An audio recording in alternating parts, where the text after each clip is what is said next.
대나무를 길쭉하게 빼는 거는 찌라는 거죠. 그렇더라고. 공부 좀 하셨네. 좀 있습니다. 막 힘들었어요.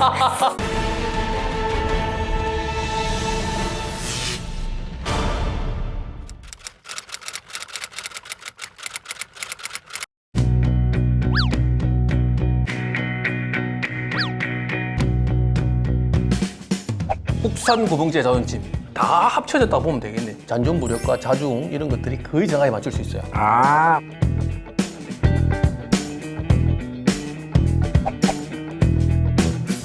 네, 반갑습니다. 이 대표입니다. 반갑습니다. 찌찌뽕입니다. 네. 소문에는 시장에 그냥 씨가 말랐다.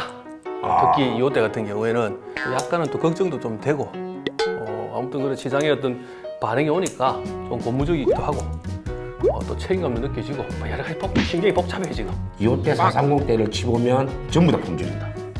왜 그럴까요? 제가 봤을 때 대가 본래 10대밖에 없었던 거라. 본래 10대밖에 없었는데 11명이 오니까 품절이네. 이번에 이제 10대 다 팔려가지고 품절이지.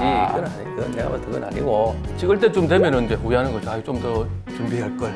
그렇죠. 찍고 나면 이 사람들이 뭐 많이 적어오긴 적어왔어 이렇게 보니까. 그런데 이게 급조된 느낌이 확실히 들어요 이렇게. 그렇죠.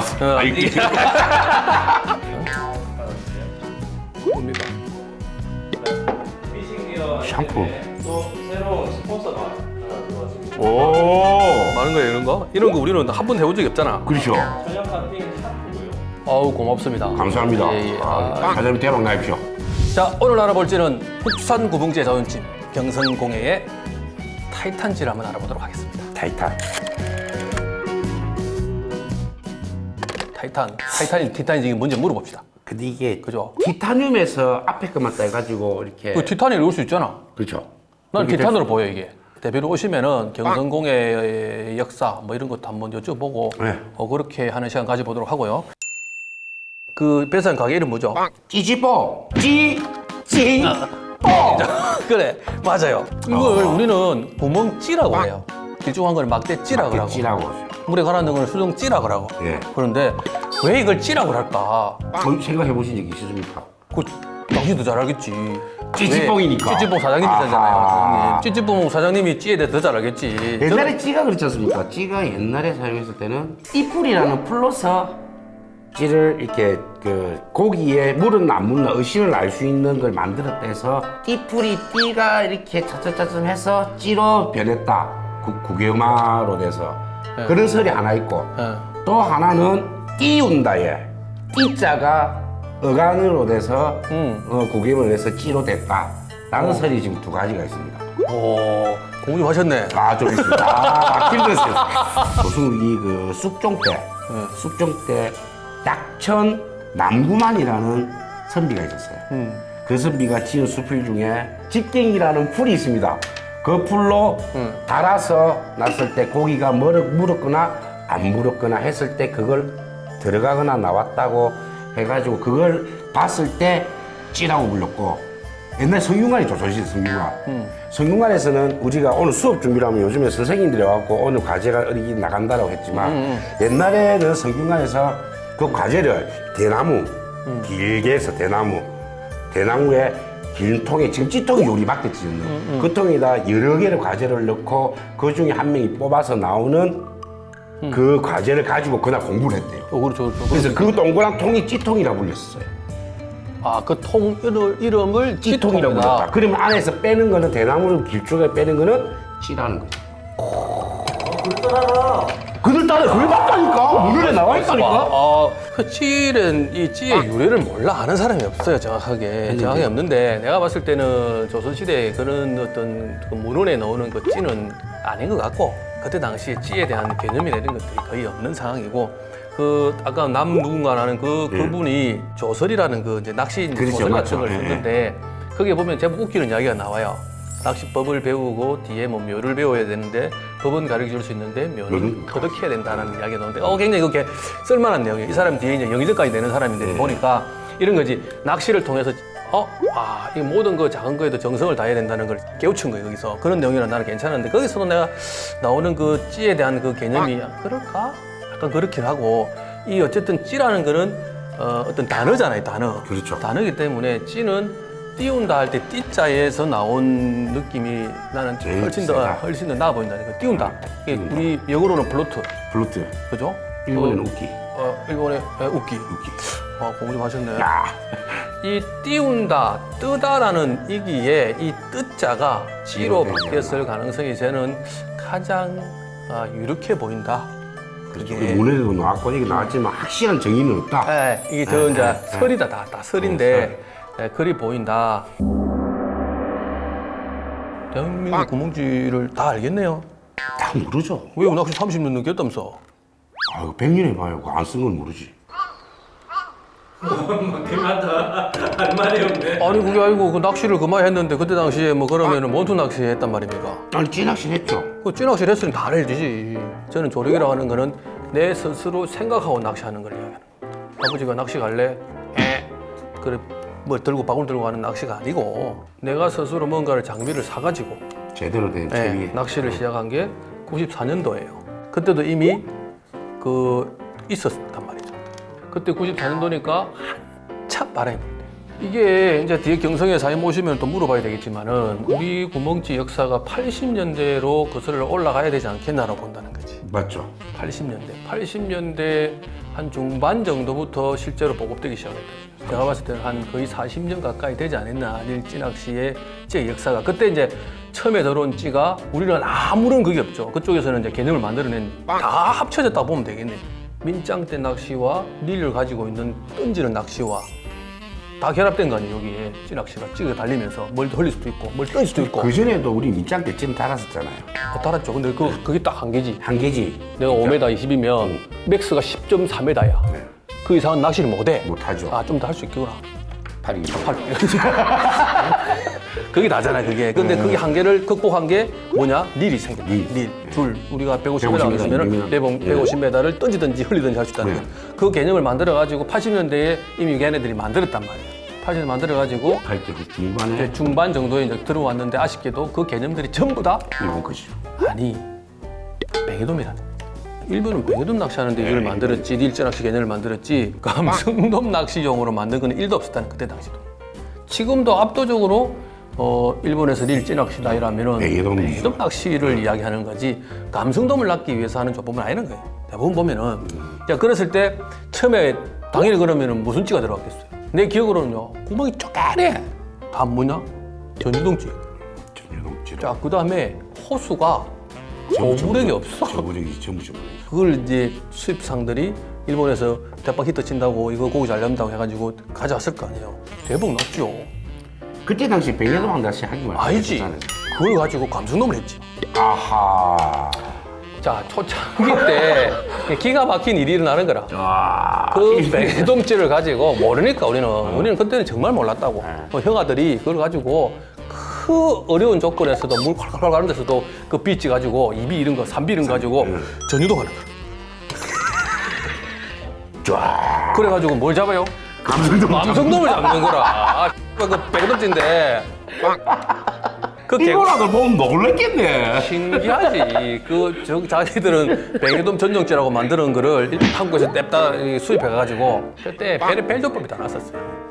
지랄 광조법이 나왔는데 안 돼 그렇게 해가지고는 왜 수심이 어느 정도 있는 데서 뭐 백예돔은 뜨지. 근데 감성돔은 안 뜬단 말이야. 뜬다는 사람도 있어요. 그건 내가 닌 뽕이다 그래.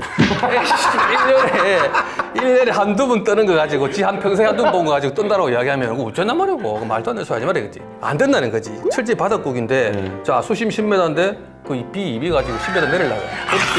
그것도 떼 죽겠는데 물까지 가. 다 풀 때 일 다 풀려도 안 가. 상했죠. 그때 줄도 플로팅이 없었어. 줄도 같이 가라앉아다. 그 기억이 난단 말이야. 그때 낚시. 그래 형님들이 그 낚시 가르친다고 조건 뭐 사고 하는데 그게 다 헛일이 된 거야. 왜? 감성돔찌가 나오기 시작해요. 일본에서 먼저 나왔어요. 고부력찌가 저렇게 목팔인가 뭐 이래가지고 1호찌가 나오고 08, 1호 이런 것도 고부력찌가 나오기 시작했다. 획기적이겠네. 뒤에 딱 들어온 게 앞에 쪼다된 거지. 야, 이까 낚시했나? 다 헛방이에요. 다 헛방. 실제 붐은 그때 일어난 거예요. 감성돔. 그렇죠. 감성돔찌가 하신 내 생각으로는 감성돔용 최소 5비 이상 08, 1호 이런 게 나오면서 이제 폭발적인 성장을 보이는 거죠. 우리 국내에. 왜 그때는 뱅에돔 안 낚았거든요. 안 낚았죠, 냄새가. 우리 안 30년 났죠. 전에 네. 진짜 잘 안 먹었단 말이에요. 네, 뱅에돔을. 네, 그러고 그렇다고 고기 생긴 것도 그래가지고 잘 낚지도 안 했는데 맞아요. 이제 비로소 구멍찌가 고부력 구멍찌가 생기면서 90년대 들어와가지고 비로소 이제 국내에도 바람이 부는 내가 생각할 때. 그렇죠. 그때도 내 생각은 경성이 있었던 것 같아. 어떤 식으로든 존재했을 것이라는 거지, 경성은. 근데 우리가 모르는 거는 경성은 이 액티브라는 이름으로 찌를 만들어가지고 완제품 만들어서 시장에 나왔을 때 알았는데 그 전에도 아마 어떤 식으로든 뭔가를 하고 있다는 거지. 내가 알고 있는 경성은 나무 깎아주는 회사로 알고 있거든요. 단순하게 그냥 나무만 깎아주는 정도로 나는 생각을 안 한다는 거지, 내가 봤을 때는. 어쨌든 그 시기에도 경성은 어느 정도 뭔가를 하고 있었을 것 같은데 그때 짠하고 나타난 회사가 내가 알고 있는 회사가 펜이야, 펜. 그 펜이라는 회사가 굉장히 오래된 회사예요. 그 다음에 내가 알고 있는 구멍찌가 이후에 많이 나오죠. 와조. 맞아. 이름 끊어줍니다. 와조. 이 와조 이런 거 한번 해야 되는데 우리 구멍찌. 와조 이런. 그 다음에 이제 이후에 뭐 지금 뭐 칸도 나오고 서양에서도 찌가 나오고 액트도 나오고 푸가찌도 있고 맥도 찌가 있고 뭐 찌스는 뭐 구멍찌로서 지금 전자찌로서 완전히 자리 잡고 있는데 10년 조금 더 됐는가 모르겠는데 한 10년 정도 전에 이 경성이 액티브라는 이름으로 이제 출시가 되는 거죠. 소매를 한 거죠.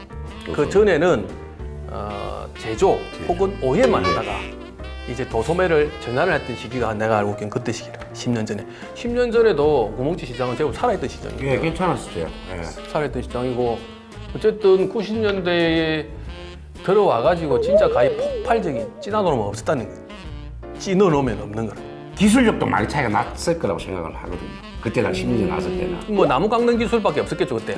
나무 깎는 기술은 탑 클래스에 갈 수 있어도 도장이나, 나무 깎아 될 일입니까? 도장도 해야 되고 이 지금 팩이 디자인도 해야 되고. 나이다이부터 가지고는 나는 찌가 안 진다고 봅니다. 찌는 그 쩌리캔하고 다이다이 1대1로 해가지고 뭐 오만 족보도 그 있잖아요 그 쩌리캔이 가지고 있는 그 찌의 어떤 그런 품질 이런 거 다 했을 때 다이다이 붙었을 때 절대 안 밀린다. 원배치 붙었을 때. 예. 근데 하나 이제 그런 게 있죠. 쩌리캔이다. 메인 메뉴.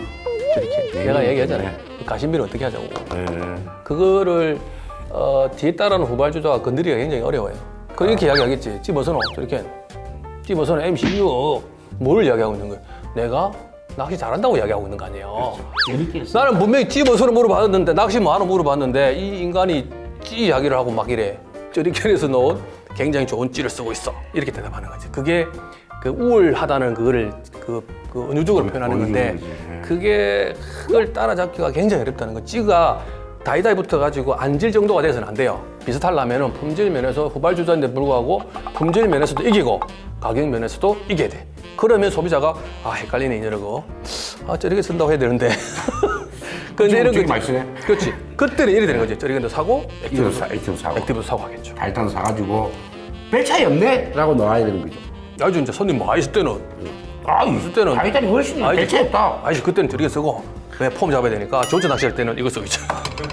저거 쓸 거 아니야 지금 낚시해야 되는데. 아니 그래도 야 타이탄도 괜찮다 해서 써보니까 거의 뭐 차이는 없더라. 이거 비싸기만 비싸지. 이렇게 넣어야 돼. 그 부분은 아직 바다 낚시 쪽에는 기류가 만들어지기가 어려울 거예요. 국내 제조사에서 만든 제품이든 뭐 중국에서 만들었던 일본에서 만들었던 품질이 어떠냐를 먼저 본다는 거지. 아주 선진적인 생각이죠. 왜 구멍찌는 거의 오동나무를 쓰느냐? 오동목 검색해가지고 해보세요. 오동목은 보라색 꽃이 핍니다. 봄에. 예전에 우리 그 이야기 들었죠. 딸이 태어나면 집에 뭘 심다? 버드나무. 소나무가 무슨 나무 심는데 오동나무를 심는 데잖아. 오동나무를. 왜 오동나무 심노요? 그거로 혼수해 가구를 한다는 거죠. 그 장을 짠단 말이에요. 그래가지고 그런 말이 있었단 말이에요. 그 정도는 뭐냐? 우리 일상의 나무, 일상의 나무. 천지 빼가려 있는 나무라는 거지. 자, 오동나무 몰라서 그렇죠. 지천에 있어 이게. 지금 쓰지도 않지만은 그 나무가 물로가 쓸 일이 없어요. 가구 만들면 뭐해? 푹 들어가 뿌는데. 근데 희한하게 어디에 쓰느냐? 그 쓰지도 못하는 목재가 여기 쓰는 거예요. 잘 안 쓰는데. 찌에 딱 왔는데 찌루가 만들어 보니까 이게 예민하단 말이죠. 이렇게 다른 거에 비해서 예민하고 물렁물렁 해가지고 가공식으로 그냥 칼로 쑥쑥 깎으면 잘 깎게 이렇게. 자, 그 다음에 흔하니까 싸고 그래서 만든 거예요. 뭐 오동목이 좋아서 만든다는 소리 누가 했는지 모르겠는데 그 됐고로 됐고. 가장 중요한 거는 이 찌를 만들든 뭘 만들든 간에 이 소재가 싸야 됩니다. 쉽게 구할 수 있어야 되고 그렇죠. 상용식이 좋아야 그러니까 이게 공예품이면 진짜 뭐 저 장미 나무로 가지고 뭐 아니면 대추나무 뭐 불 맞은 대추나무를 만들든 할 수 있는데 이거는 그런 게 아니고 대량 생산이 들어가야 되는 제품이기 때문에 내가 보기에는 구하기가 쉬워야 된다는 거예요. 찌는 무조건 사출이다. 그 사출로 해가지고 전자찌가 맞다. 아, 사출은. 그래야 밤에도 쓰고 낮에도 쓰고 중요한 겸용을 다 쓰고 그다음에 가격 싸고 가격 쌀 거 아니에요. 사출 쿵 차가면 툭툭 떨어지는데 자 그다음에 소재가 가지고 있는 밀도나 이런 것들이 거의 비슷하기 때문에 잔존 부력과 자중 이런 것들이 거의 정확히 맞출 수 있어요. 아, 맞네. 똑같은 거 찍어내기 쉽게 때문에. 이야기하면 코리안 스탠다드를 만들 수 있다는 거예요. 케이스를 때릴 수 있는데 이 나무로 만들기 때문에 나무가 저기 예를 들어서 서울에 심은 나무하고 저 밑에 제주도 심은 나무하고 똑같이 자라겠어요? 환경에 따라 틀린다. 나무가 다르게 자란단 말이에요. 아, 밀도라든지. 그 다음에 나무가 저 위에 있는 동아리하고 밑에 있는 동아리하고 또 달라요. 밀도가 안에. 그래서 똑같은 부피의 오동목이라 해도 어디서 낳는 건지 환경이 뭐 가물어서 얘가 뭐 천측 자랐는 건지 지역에 따라서도 다를 수 있는 부분들이 불익하고 관련이 있단 말이에요. 파이가 똑같으면 크기가 똑같으면 불익이 똑같아야 되잖아요. 예, 틀린다. 찌를 만들 때 그게 사출에서만 가능한 거라는 거지. 나무의 컨디션은 알 길이 없잖아요. 그렇죠. 사오는데 이놈이 어디서 어떻게 되오는지 모르기 때문에 이게 단순한 파이 가지고는 못 맞춘다. 그래서 뒤에 미세 조정을 해가지고 비슷하게는 맞추는데 완벽하게 못 맞춘다. 맞춘다. 그게 호영 오차가 사출찌보다는 훨씬 클 수밖에 없는 조건이다. 그리고 무슨 공정이 그리 많노 이거. 내가 모르겠습니다. 아 예. 이 지금 이건 거의 공예품에 가깝다. 준공예품. 그러니까 진짜 공정이 많아요. 너무 많아요. 공정이. 공정이 엄청 많아. 공정 많으니까 뭐가 돼요? 결론이. 가격대 올라가는. 그렇지. 찌는 영어로 플로트라고 했거든요. 뜨면 돼. 뜨면. 일단 뜨면 나머지 부분들은 우리가 어떤 식으로든 맞출 수 있어요. 나가는 거지. 뜨면 예민하고 덜 예민하고 이런 부분들은 뒤에 문제고 일단 뜨면 된다는 거지. 그 다음에 찌 한 개 들어갔는데 자, 오동목찌 최소 10,000원 이상입니다. 10,000원. 비싼 건 25,000원까지. 네, 뭐 심한 경우에는 뭐 배싹 비슷하게 들어간단 말이에요. 출혈이 너무 심하다는 거지. 이런 찌들을 쓰려면은. 그랬을 때 대안이 사출찌가 충분한 대안이 된다. 훨씬 더 정밀하게 가공할 수 있고 훨씬 더 튼튼하게 가공할 수 있습니다. 천하무적 안 부서지게 만들 수 있어. 그 다음에 부력 정확하게 할 수 있지. 자동 정확하게 할 수 있지. 여부력, 잔존 부력 이런 거 정확하게 딱 줄 수 있지. 많이 살 수 있지. 그게 줄 수 있지. 경승에 사장님 오시면 그 이야기 하면 안 돼, 이제 사출지 이야기. 아, 하면 안 돼. 그분은 사출지가 없어요.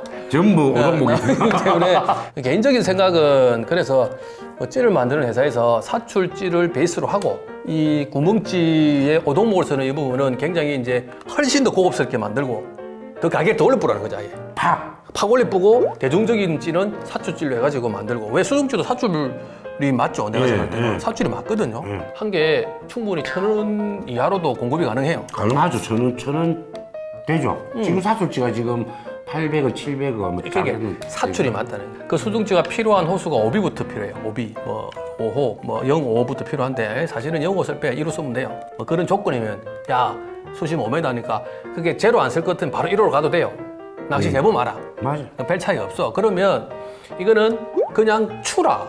이러면 수중찌가 돼 있지만은 추지 추. 이걸 맞춰줄 수 있는 추밖에 안 되는데. 추인데 납쓰기는 좀 그러니까 뭐 그 사출로 사출이나. 돼 있는 그게 맞아요. 내가 보기에는. 낚시 산업 쪽에서도 그렇게 가는 게 훨씬 낫고 굳이 나는 그럼에도 불구하고 수중찌 같은 걸 쓰고 싶다라면은 한 10,000원, 수중찌 10,000원, 15,000원 해가지고 이게 또 공예품으로 준공예품으로 갚고 수중지 에디션 해가지고. 아니 그래 하면 돼요. 그렇게 해가지고 이거는 선물할 때 쓰고 집안에 안 좋은 일이 있거나 회사에 안 좋은 일이 집을 꿀꿀할 때 기분 전환용으로 이렇게 이제 세팅을 딱 하는 거예요. 탁 내한테 이렇게 오늘은 내한테 스페셜로 해가지고 명품으로 서비스 해가지고 낚시하는 거예요. 딱 해가지고 그럴 때는 쓰고 그 외에 낚시할 때는 구멍찌와 사출 구멍찌와 그리고 뭐 한 5,000원 정도 뭐 안 하는 정도의 수중찌를 써가지고 낚시하는 게 나는 그게 맞지 않느냐. 인식이라는 게 굉장히 무섭죠. 무섭죠. 그 이제 오동목찌 쓰면 고개 잘 묶고 갖고 사출찌 좀 있어 보이는 것 같고. 안 묶는 것 같고 그거는 편견인 것 같아.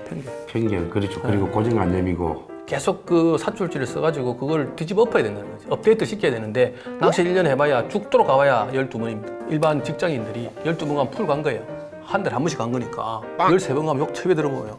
그런 상황에서 자기가 어떤 조건을 요구하겠느냐. 뭐 되도록이면은 좋은 찌, 좋은 줄, 좋은데. 잘 된다는 네, 그런 네. 것들만 해가지고. 조합해가지고 갔을 거 아니에요. 가가지고 무조건 한 마리 손맛을 받으려고 하니까. 실제 그래서 일반적인 낚싯대들은 잘 못 들어가요, 그게. 낚싯대들도 마치 제품들도. 왜 그 파도기 그런 제품들도 일반인들이 관심을 가지겠어요? 안 가셨죠. 왜? 뭐야? 초보자들만 쓰는 거야. 내가 이 한번 낚시 우째 가는데 좋은 거 쓰고 줄도 해야지. 그래서 사출지가 더 외면받고. 그렇지 않았으면은 많은 사람들이 섞고 했으면은 사출지 아무 재밌는데 막 예를 들어서 잔존부르기 사출지가 1호 샀는데 5비 오더라. 5비 채우면 되잖아. 전자찌들이죠. 예. 전자찌들이 많을 수밖에. 건전지 있죠. 건전지를 다 채웠을 때 그걸 값을 다 매긴한 거예요. 만약에 건전지가 없죠. 그러면 더 뜨겠네. 더 노는 거예요, 더. 건전지를 채웠을 때의 세팅 값이에요, 그게. 네. 잔존비로 챙기든가 말든가 떠 있으면 돼요. 나는 생각이.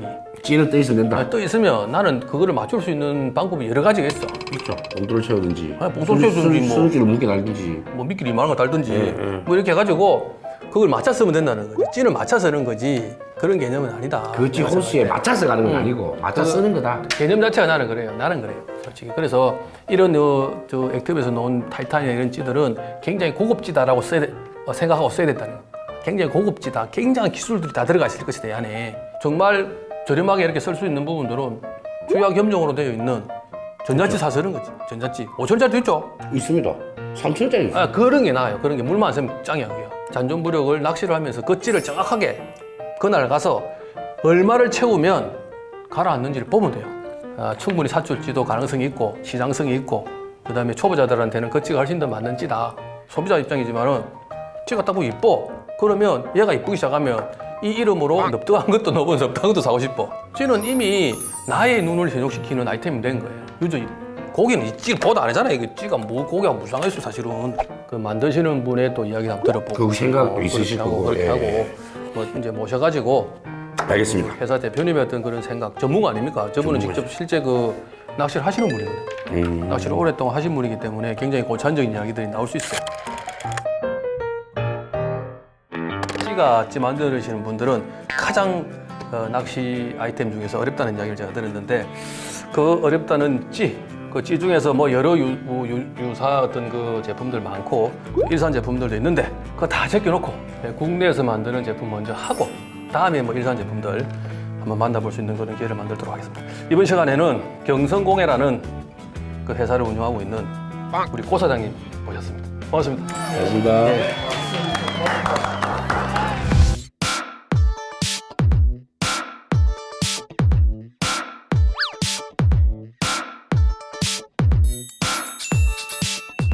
전편에 우리가 폭발적인 뭐 배 사장 이야기대로면 뭐 센세이션을 일으켰다는 그 파도기 편보다 사실은 Q&A 그 댓글이 더 많았습니다.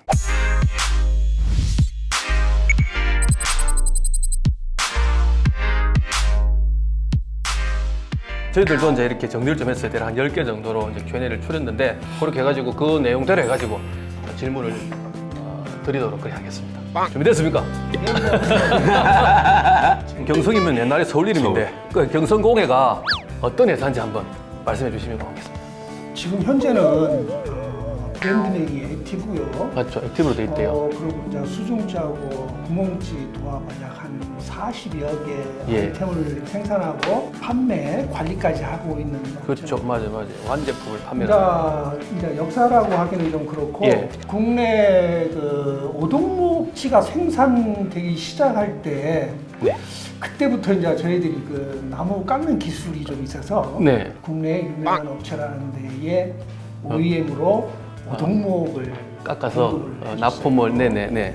또 국내 유명한 그좀 예능만 되면 하는 그 프로들의 그 몰드 그러니까 오동목을 공급을 해주고 네네. 있는 차제에 이래서는 안 되겠다 해서 약 한 10여 년 전에 맞죠. 10년 전에 10여 년 액티브가 전에 나왔을 때. 이제 액티브라는 예. 브랜드명을 걸고 직접 생산 판매하게 됐습니다. 그렇죠. 완제품까지 이제 예. 만들어서 실제 이제 납품을 하는 단계까지. 예, 그렇게 오케이. 처음에는 OEM만 하시다가 즉 나무의 그 찌 가장 중요하죠 사실은. 나무에 생긴 모양이 찌의 모양이니까 예. 나무의 원형을 이렇게 여러 가지 만들어서 납품을 하시다가 이제 최근에 10년 전에 액티브라는 브랜드를 가지고 이제 완제품을 만들어서 나무도 하고 예. 완제품도 제조 도소매까지. 예. 언제 지금 그러면 경성공예가 시작이 됐습니까? 거슬러 올라가면 이제 한 30여 년 전에 그 정도 되겠네요.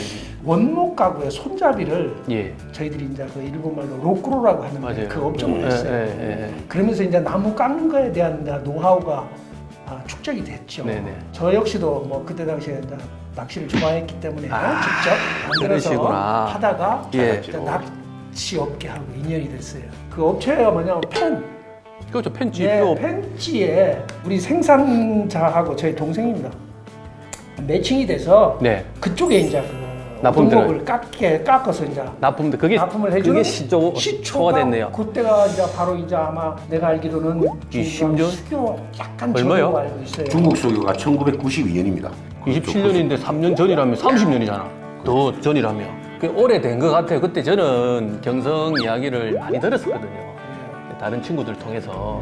그래서 그때 당시에는 찌를 만드는 회사가 아니고 그 나무를 깎는 회사다. 우리는 뭐 나무를 깎는 회사 하면은 그냥 나무를 깎는 회사다라고 알고 있지. 그 나무를 깎는 게 굉장히 중요하다는 걸 잘 모른단 말이에요. 잘 모른다는 거지. 뭐 압니까? 모릅니다. 그 나무 모양 있잖아요. 찌 모양이 이 나무 모양이 찌 모양이라는 거지. 실제 유저들이 알기 시작한 거는 대략 한 10년 정도밖에 안 된다는 거죠. 그런데 엄정은 30년 정도 되는, 그러니까 대한민국의 릴 찌낚시의 찌의 어떤 역사하고 거의 같이 간다고 봐야 되거든요. 일찍 좀 뭔가 좀 하시지 그래서. 타이탄이라는 찌는 지금 타이탄이라고 돼 있어서 타이탄을 읽습니다. 어떤 사람은 티탄이라 읽을 수도 있어요. 이 찌에 대한 이야기 좀 해주세요. 제가 지금 현재 피싱기 아이템이 경성공의 타이탄이거든요. TITAN을 타이탄으로 읽습니까? 예, 타이탄이라고. 읽어요? 예. 이게 지금 티탄으로 읽는 건 아닙니까? 아닙니다. 그러면 타이탄입니까? 토성 그 위성. 행성이에요. 네, 맞아요. 거기 있어요. 그게 좀 멀리 있어요. 토성의 예. 위성 중에 하나에 예. 타이탄이 있어요. 그 멀리 있는 것을 네. 그 표현하고, 그러니까 이 그 타이탄이라는 찌는 멀리까지 가도 잘 보이고. 능력 발휘를 할 수 잘 있다라는 보이고. 그런 그 오케이. 면이 좀 약간 좋아. 이런 거 좋아. 그런 거 좋아. 그런 거 이야기하는 겁니다. 우리 그 낚시 그 매니아들이 보면은 아주 특별한 디자인보다 가장 원초적인 디자인에 대해서 더 많은 그 판매량이 발생이 돼요. 가만 보면. 기본적인 디자인. 그러니까 이 타이탄의 형태는 보면은 너무 슬림한 것도 아니면서 적당하면서 네. 그냥 어떤 그 기분적으로 뭐 최초의 그냥 구멍치 같다는 그런 맛 유연한 선이면서 네. 좀 더 고급적으로 좀 어떻게 좀 예. 찌를 만들어 볼 수 없을까. 홀로그램 펄이라 그래서 예. 도장 방법 자체가 이제 일반적으로 우리가 붓질을 하는 도장법이 아닙니다. 오는 차량에서 보면은 그 마스킹 테이프를 해서 오로지 흡기로만 스프레이건으로만 해서야만이 그러한 그 면이 나올 수 있는 겁니다. 그러다 보니까 그걸 마무리하는 단계에서 코팅이라든가 이런 게 일반적인 찌보다는 좀 두텁게 올라가면서 네. 측정을 할 때 좀 예민하게 측정을 해서 이제 그 제작이 되죠. 타이탄 찌가 저번에 우리 파동에서도 이야기했는데 모방인지 안 그러면 아까처럼 벤치마킹인지는 모르겠지만 찌가 찌리낀 찌를 많이 닮았다. 당연하다라고 생각이 듭니다. 왜 그러냐면은 이 바로 이제 그 타이탄의 그 펄이 들어가 있는 홀로그램 펄이 예. 사실 좀 구하기가 어렵습니다. 3개의 찌들이 그거를 그 도장을 하고 우리 국내 시장에 많이 들어와 있는데 국내에서는 거의 제작을 못 하더라고요, 업체가. 그 원펄은 미국산으로 알고 있어요. 그 펄을 제가 아마 3대를 가더라도 쓸 수 있는 펄을 갖고 있어요. 그게 무슨 얘기냐면 그만큼 다량으로 구입하지 않으면은 그 펄을 구할 수가 없어요. 그러니까 그게 페인트에 섞어 쓰는 펄을 이야기해요. 그렇죠. 예. 이제 그 펄을 이렇게 써서 이렇게 자연광에 나가서 보면 참 진짜 예쁘고 휘황찬란합니다. 좋습니다. 그렇죠. 예. 근데 그게 어디서 먼저 썼냐면 바로 소위 유명한 일본의 그 회사에서 그걸 썼어요. 이렇게 돼서요? 그래서 저도 국내 그 완료 시장을 돌아다니면서 봐도 그렇게 펄이 돼 나오는 그런 펄이 다른 거 써봐도 안 돼요. 그러다 보니까 먼저 한 회사가 있다 보니까 뭐 따라간 거 아니냐라고 얘기를 하는 거에 대해서도 뭐 어떻게 찌리긴보다는 조금 강한 것 같은데. 우리는 구멍찌가 보통 이제 3제로부터 해가지고 지금 시중에 노는 게 뭐 5까지도 노지 않습니까? 5까지 노는데 왜 이게 3제로고 이게 1호고 08이고 뭐 이렇게 정해졌는지 그걸 물어보시는 분이 있어요. 우리가 1호 하면은 예.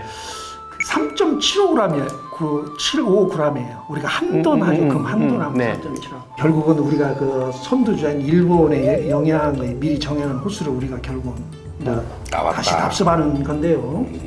그러니까 지금부터 한 30년 전에 쓰리겐츠가 저희 오면서 우리의 낚시 기법도 거기에 맞춰서 있다 보니까 우리의 제작사들도 거기에 맞춰서 이렇지. 요거는 3.75g의 납을 달 수 있다.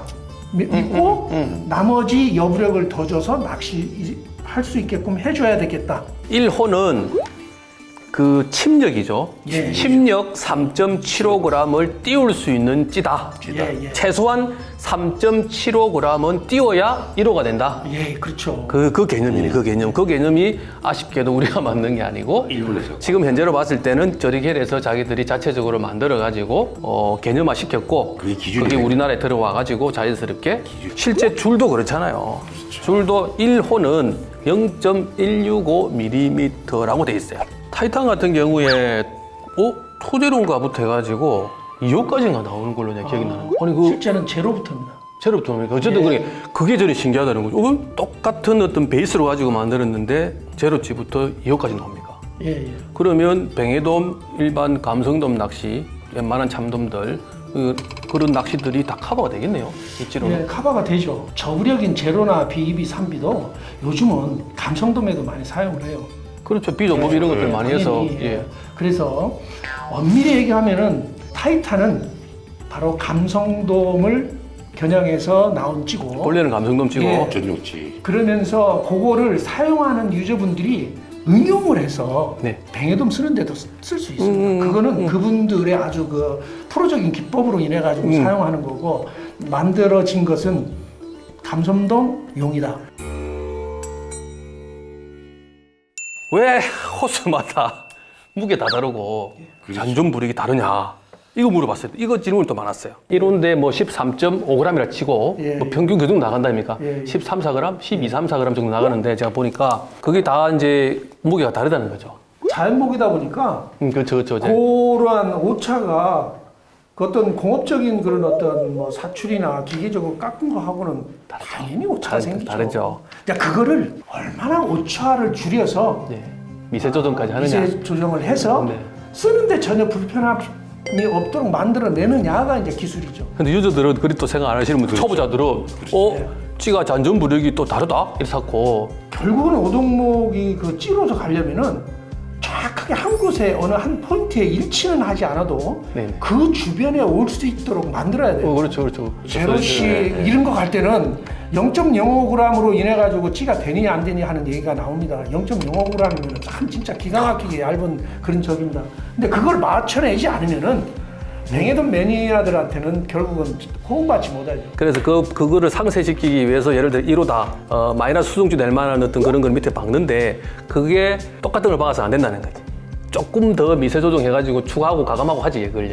일반적으로 뭐 감성돔찌나 뱅에돔찌나 그 체크를 할 때 보면은 전량을 다 무게를 잽니다. 그래서 이제 무게별로 분류를 해놓고 아까 했듯이 그 범위 안에서 요거는 제로로 세팅될 부분, 오케이. 요건 B로 세팅될 부분. 이제 좀 더 좀 그 미세 조정을 위해 가지고 뭐 좀 디핑할 때 도료를 할 때 조금 그 조정을 하든가 이렇게 해서 최대한 바로 오차 범위 안에 들어갈 수 있도록 제작을 합니다. 그러니까 어느 초점 한 군데에 중심에 맞춰 가지고 제작은 곤란합니다. 그 오차가 어느 정도 돼요? 근데 뱅에돔찌 같은 경우는 우리가 이제 제로다. 제로찌를 만든다는 거. 통상적으로 제로찌에는 한 0.3g 정도의 여부력을 부여를 합니다. 0.3g. 네, 0.3g G2죠. 뱅에돔은 말 그대로 우리가 측정을 해서 할 때 바닷물에서 직접 그거는 해서 안 해요. 해야죠. 근데 감성돔찌는 민물에서 해요. 근데 그 이유가 뭐냐 하면은 네. 도래를 쓴다든가 아니면은 목줄에다가 네. 좀 더 뭐 뭐를 그 가감을 한다든가 아니면 바늘에 크릴 쓰는 게 아니라 아니면은 그 뭐야 경단이나 뭐 좀 묵직한 거를 깨도 쓰기 위해서 여부력이 좀 더 필요한 부분이에요. 그래서 일부러 그 여부력을 숨은 여부력을 주기 위해서 민물에서 측정을 한다. 그럼 민물에서 측정을 한다는 얘기는 바닷물에 가면은 그만큼 부력이 조금 더 상승을 해요. 오케이. 예. 제가 뱅에돔찌입니다. 뱅에돔용 찌다 하는 경우에는 제로다 그럼 0.3g입니다. 그럼 0.3g부터 G2라는 찌는 보면은 G2 0.3을 달 수 있는 찌입니다. G2라는 찌는. 그러면서 또 여부력이 0.3이 필요해요. 그럼 0.6g이겠죠. 그럼 제로가 어디까지 용서를 하냐면 0.3서부터 요 잔존 부력이 0.5 가까이 갈 때까지를 오차 범위로 줍니다. 줄하고 비슷하네. 줄하고 비슷하잖아. 줄 호수가 있잖아 우리가. 그러면은 그런데 이게 0.5를 넘어가지고 0.6 가까이 가면 이거는 아차하면 이제 여부력이 많아져가지고 그건 G2로 넘어가야 돼요. G2로 가야 돼요. G2로 가고. 이제 그런 거를 조정을 해서 제작된 게 이제 바로 이제 뱅에돔은 그렇게 들어보니까 그죠? 쉬운 일이 아니단 말이죠. 저도 그리 들었거든요. 찌 유래 적어 오셨대요. 찌 유래. 제가 듣기로는 찌 만드시는 분이 예전에 머리 찌가 내려서 찌래. 자 이게 힘들어가지고. 예, 저도 그 처음에 하니까 그런 얘기를 하대요. 아닌데 제가 듣기로도 틀린데. 그래요? 예, 처음에 그 띠플레가 찌를 딱 낚시할 때. 네. 딱 걸리는 밑에 걸렸어요. 네. 근데 찌가 뛰어내려가요. 네. 찌! 해가지고 이제 찌가 됩니다. 드러낸다. 그리고 확 저어도 그렇다고 해서 뭐 찌가 막 뛰지는 않습니다. 절대로. 어동목은 고급이고 사출찌는 싸구려예요? 이거 인텐샤야 인텐샤라고 이야기했던 그 형아들이 만들어낸 사출찌가 안 물고 어동목 문다 이게 말이 안 된다. 승샷 낚시를 할 때는 도움이 된다는 거죠. 잘 들어보세요. 똑같은 그게 찌야 이만해. 좀 빠지 들어가는데 희한하네. 제로 C 제품에 호기심이 딱 생기네요.